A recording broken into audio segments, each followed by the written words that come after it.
Hey friends, it's Miss Babb. So this week we were talking about something new in science, and that was the moon.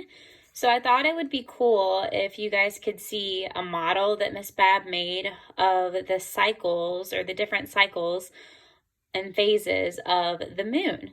So I have represented all of the 8 phases in this circle, which will help you to see what happens when the moon rotates around the Earth. So if you look in the middle, you can see my little representation of Earth. And then these are all the 8 phases of the moon. And then this over here is an orange, but I'm using it to represent the sun because it's really large and shines very brightly onto in the direction of the moon and the Earth. So what's happening is we start a cycle with a new moon phase. So that means that we don't see the moon at all because the sun is covering up the moon. But we start to rotate around this way, and as we start rotating, we are waxing on the moon and we wane off the moon. So that's why we have the word waning and the word waxing.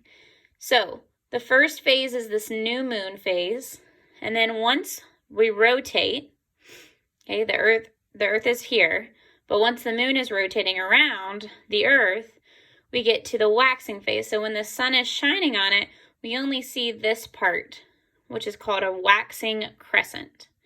Then we move to the next phase of the moon, which is called the first quarter. And then we just keep going. This would be the waxing nimbus. It's kind of a weird word, but that's how you pronounce it, waxing nimbus. And then we get to this point.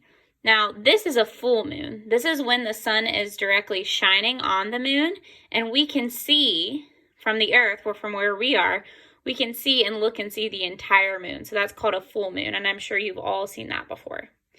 As we continue around, we start to wane off looking at the moon or being able to see the moon. So this is the waning cycle at the bottom.